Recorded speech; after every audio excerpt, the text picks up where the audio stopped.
On the show this week, we have Sam Chopra, chairman and founder of Cybiz Corporation. So, I believe there is a revolution in the country on burgers. It's not a war. It's we have a tagline at Carl's Jr. which says, it's going to get messy.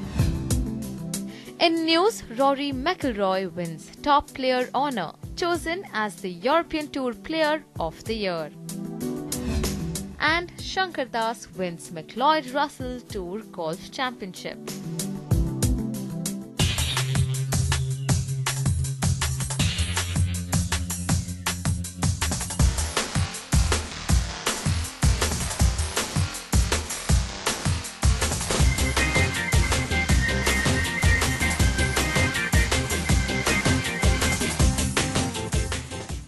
Welcome to Tea Time. I'm Chaiti Narula here at JP Greens in Greater Noida, just on the outskirts of New Delhi, and the rain gods have decided to bless us with their presence, of course, in the month of December. Very unexpected, but nevertheless, this is Tea Time right here, literally having tea. So, Sam Chopra, welcome to Tea Time. Thank you very much. It's indeed happy to have you on the show, and so sorry about the fact that it just started raining in December. Well, we can only blame the rain gods. Absolutely, and this is just like a game of golf, its own ups and downs, and such is life as well. So thank you so much for agreeing to do the show despite the rains, of course. Let's start off with Cybiz Corporation now. Cybiz Corporation is something that you started. It's been your baby. Your wife is into it. Your children are into it as well. Let's go over the story as to how this really started. Almost 25 years. Right. I've been through various businesses, of course, became an accountant, a chartered accountant, in the late 80s, 89, 90, right. and started a consulting firm, which, I owe this entire lineage to. And we grew that into setting up a call center, a BPO, which is, looking after various accounting and other services, and which was called Cybiz Corp. So that was the first time the word Cybiz came into play, because it was cyber business, which is co-joined to make Cybiz Corp. And Cybiz Corp was 1,300 man call center, which eventually morphed into Cybiz Corporation or Cybiz Corp. Right. And we have. Today, over a period of time, of course, the businesses have changed, and we have 3 different business aspects, and we say that it's essential needs of people are roti, kapra, and makan. Right. So we call them the 3 R's, and the first one being real estate, the second being restauranting, and the third one being retail. So interesting, now you've got the 2 R's taken care of. You've got the real estate bit, you've got the restaurant bit as well. You're bringing in, we're focusing on the real estate bit, of course, much later part of the show. Sure. But first up, we'll start off with food and beverage and restaurants as well. You've brought a lot many brands into India. How did you make that happen? When I finished, working in the on the call center and BPO business, I was approaching different organizations to see what you could bring into India, and per chance I came across Remax. In about a year and a half of wooing Remax and convincing them that we were the right partners for India. In 2009, right. we signed up with them and started working with them. Today, from being a single man operation in 2009, we've now got about almost 100 franchised offices across the country in about 30 plus cities. Right. So putting it across, we've been there, done that, and very proud of the fact that we've been able to build so many franchises, and that's what made us go back into thinking of what is the other product that we can bring in, and F&B came to light. So it was a very humble beginning about 2 years ago, and we identified certain brands. We call them super brands, and Cybiz Super Brands goes to them and says that we'll put in time, some money, and a lot of effort to reposition you, to re-strategize, and to convert you from being individual one brand, or like I say, a great singer can also be a one album singer, one album hit. So convert that into a franchise network and you have growth and expansion. You can either have it organic or non-organic.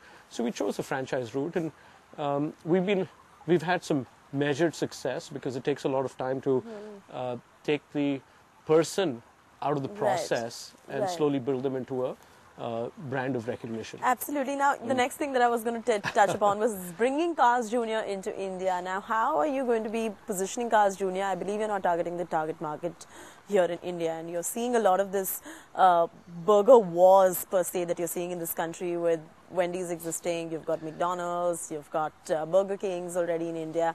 What is your positioning and your strategy like for Carl's Jr. in India now? Well, I've been credited for introducing the word or the words burger revolution.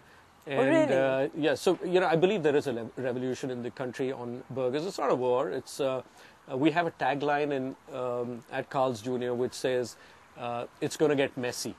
And I believe it's Quite not going to... I mean. Well, it's going to get messy while we're eating food because we love juicy burgers, but I don't think it's going to be messy because each one of us has our own niche. We're global market players. We know, what discipline is all about. We're not going to be...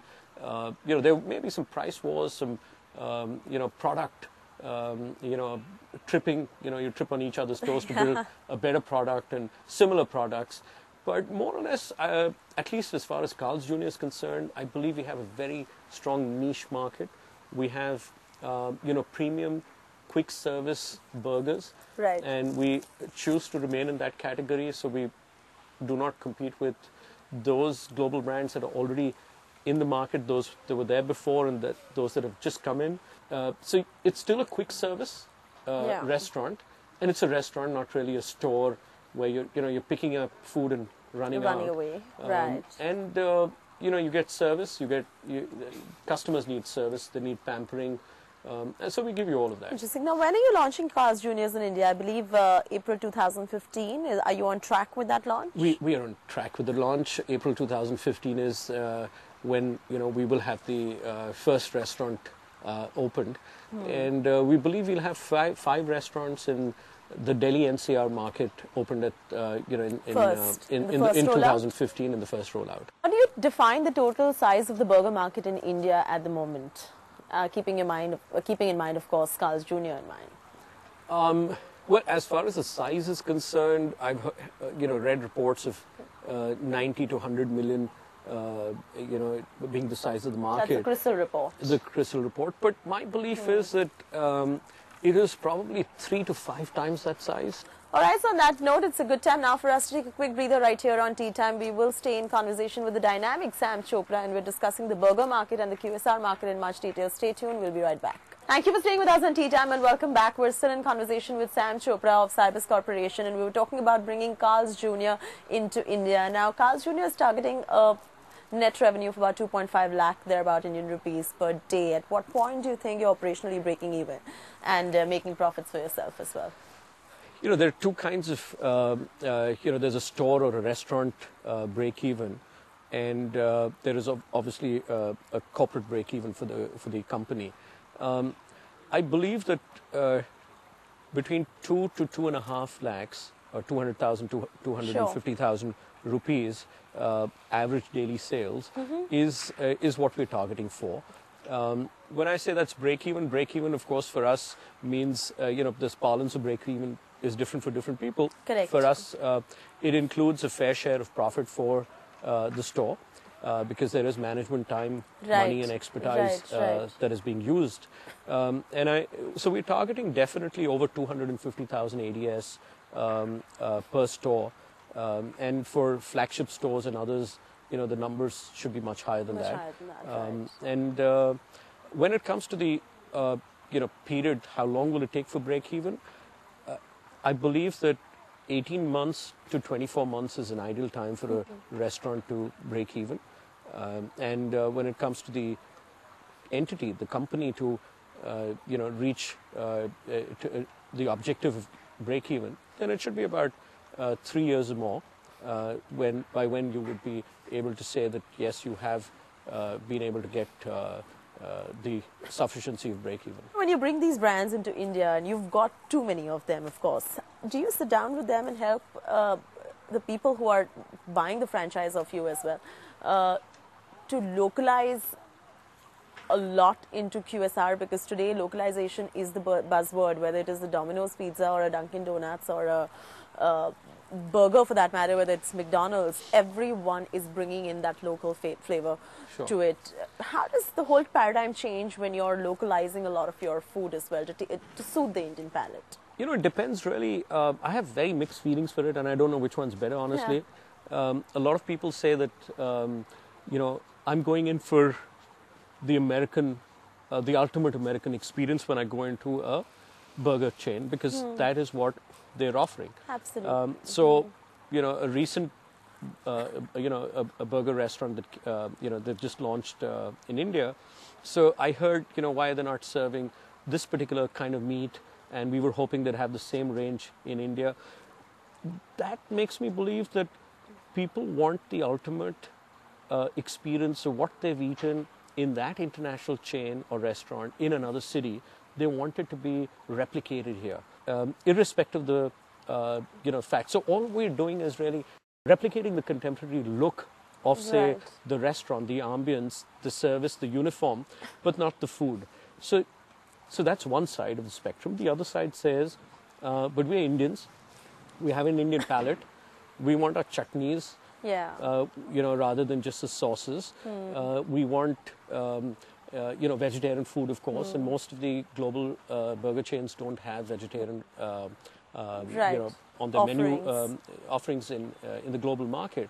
So there's a lot of innovation. And I've heard a lot of international QSRs saying, I don't want to invest so much in vegetarian. We're going to be giving the ultimate meat experience. I disagree with that. So I'd rather give you exotic vegetarian food in burgers. Also, of course, meats. But I'll give you great sauces, flavorful sauces, great buns. And if I can make it healthy, I'll make it healthy also for you. Interesting. So, you know, why do you want regular buns? Why can't you have whole wheat buns, for example? Right. Now, how are you helping these brands also find the right fit in terms of real estate? Because the entry-level costs in most cities is prohibitive in urban India now. You are helping them out on many other levels as well. There is taxation issue, obviously, which restaurants are facing today with the high levels of taxes. There is rentals, which are very high. How are you advising them? And what is your solution to all these impediments one faces while entering the restaurant industry? You know, essentially, as one of our you know, peers of the burger business says that we're not in the burger business, we're in the real estate business. I would say that they're probably right. Really? Because, you know, this business, as Mr. Hilton once said, you know, this the hotel business is all about location, location, location. So it's very important to get the right location, right real estate. And real estate, unfortunately, because there is a bubble as far as the retail real estate is concerned, I believe real estate costs should not be more than 6 to 9%.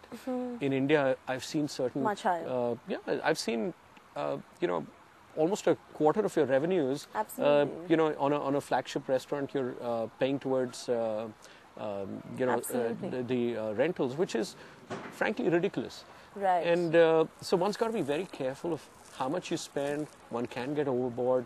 How do you get good sites?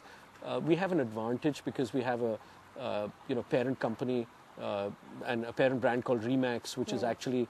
I was just about to come to that. Remax started to battle out issues for these food chains that you're bringing into India. So, I mean, it's you know, a random Remax question, happened before. And so we've done a, you know, I'd say a reverse of what the others have done. They've gone into F&B or retail and then got into real estate. But we started with real estate. We realized we had the strength and acumen to get great locations, great sites, and then we said, okay, let's get into F&B and hopefully over a period of time into retail. Okay, interesting. Now, you know, I'm going to touch upon Remax also in quite large detail, and we're going to take an overview of the real estate market as well from you. But before that, it's a good time now for us to take a break on Tea Time. On the other side, we're with Sam Chopra discussing the real estate market now, because that's one of his other fortes. Thank you for staying with us on Tea Time and welcome back. We're still in conversation with Sam Chopra of Cybiz Corporation. He's of course the chairman and founder as well of that company. And from QSR, we're now moving to talking about Remax, which is one of the other arms of his company, which is focusing on real estate as well. Now, this muscle of Remax must be really helping you quite a lot build a pan-India network of QSR restaurants, isn't it? Absolutely. Real estate is so important in the QSR industry or in the F&B and the retail industry that, this gives us immense strength because we've got offices in about 30-odd cities, about 100 franchised offices. So getting market information, having your ears close to the ground is what this is all about. And you'd be able to help your partners much better, of course. Oh yeah, by the virtue of absolutely, Remaxing. absolutely. So, in the year 2005, when foreign direct investment opened up in real estate in India, you saw a large chunk of foreign direct investment get into the real estate sector as well. But the contribution of the real estate sector to the overall Indian economy has not been in line. It has been less than overwhelming, less than proportionate, whatever you'd like to call it. Why are we seeing a scenario like this today in India? I think what's really happened is we've overbuilt, we've oversupplied so much of inventory, and we've targeted the wrong kind of people. And what we thought was investor demand, or frankly, what we thought was consumer demand, was more like investor demand. So when an investor puts in money, he's doing it not because it's going to be a dwelling unit that he's going to be staying in, while a consumer wants to take it for himself or for a second home or a holiday home if necessary. So what has really unfortunately happened is people have built for the investor, and the investor's not been able to sell it ahead because when an investor buys, he'll buy it at any price because he's only looking at a future ROI. On the other hand, a consumer is getting outpriced, and the property is always beyond his reach because the investor's already marked it up between the developer and the investor. So the end user, the poor customer, is never going to be able to buy the property, and therefore either the investor will put it on rent or keep it vacated or try and flip when an organic demand happens over several years. So unfortunately, I mean, it's a controversial statement, but we as developers, investors, real estate property consultants have not done the right thing. And as a result, when you say that there's a mismatch between the FDI versus the outcome, it will be there for some time till we all don't reconcile to the fact that this business is all about a healthy margin and not an unfair margin. And the ultimate consumer of the product is the person who's going to dwell in that unit. And as long as we start looking at him as a target audience and not the investor, once we started doing that, the monies will start pouring in for the developer. Investors will be able to, dilute their inventory. The real estate brokers and the property consultants would be able to earn money, brokerage out of it. So everybody's going to be happy, but there has to be a kind of a price slash. And of course, the government has to bring in the Real Estate Regulatory Act, has to bring in some single window clearances. Clearances, get in more FDI, but more FDI means more product for what? All right. What is your take on REITs really in India? I think it's a great product. Both REITs and REMFs, I think that is the way forward. Investors will come in because you need, of course, FDI, but what about the local investor? Local investor also wants to make money, and if you can buy a property or rent out or get benefit of a property which he doesn't have to buy himself. So it's a portion of a property that you're able to own, a slice of a property, or a slice of a mix of properties, and that is what this is all about. So you have an opportunity, just like you have the opportunity of running a company. For example, if you own Tata Steels, say one share of Tata Steels, then you have a slice of that. You've got a skin in the game. You've got a skin in the game. Yeah, absolutely. Now, finally, you are an avid golfer. Unfortunately, we couldn't play golf today. So let's talk about your love for this game, really. I mean, unfortunately, like I'm repeating myself, but we couldn't play today at all because of the rain. Absolutely. Unfortunately. What's your handicap? If I say 24, you'll say I'm hustling, but it's about 18, 19. I played about 18, 19. I have of late, from being from playing golf 5 times a week, I've gone down to about once a week, which is unfortunate. I miss golf a lot. But whenever I do and whenever I can, I think this is the best form of meditation. Whether it's yoga or meditation while playing golf. For example, I never carry business cards when I'm playing golf. I love playing alone. Oh, really? You don't have a 4-ball? I have a 4-ball, but I love playing alone because it makes me think. It's like a morning walk as far as I'm concerned. And any players that you look up to in golf, and any kind of learnings, lessons, takeaways that you bring back to the boardroom from the golf course as well, because now you said you're playing alone. So, lot of time to introspect, given the nature of the game as well, given the kind of strategies involved as well. So what is really your takeaway from the game? I have very, very strong memories of a golf clip that I saw many years ago. Seve Ballesteros, a great old Spanish golfer. He's no more, unfortunately. But he'd hit a ball which went into the parking lot. And, everybody said he's out of the game. And, the way he went back, he was so cool and calm and hit from the parking lot onto the fairway. And, I don't remember what exactly was his score at the end, but, it just made me always say that you can have a bad shot, and life, golf teaches you everything about life, because you can have a bad day, you can have a bad transaction, you can have a bad business, but the very next shot, you can recover all that you've lost. You've got to be honest to yourself, honest to the game, honest to the business of life, and honest to the business of golf. So golf, I think, is a great healer. Really? A lot of resilience. A lot of resilience. Need resilience, patience, temperament, honesty. When you play with people, you also realize that, you see the true colors of a person, they say, on the golf course. Absolutely. When a person fights with you, you know how competitive he is. And when he fights with you for that tee that you were, so it's all about that bet, so I don't bet on money, but maybe on the tee that is served post the 18 holes. So it's on the 19th hole, like all the 19th hole. Yeah, if it's a lovely Sunday afternoon, then it's a beer that you're betting for. And it's not the money, but it's the winning or the losing at that point of time. So golf, I think, is a great healer. It's a great introspect catalyst. Well, with that, it's a wrap from me, Chaiti Narula, on TeeTime. Of course, great takeaways as to how golf has helped him make the right decisions in his business as well. I will see you next week, same time, same place. Until then, as cliched as I may always sound, enjoy the flight of a good drive, and may the sport be with you.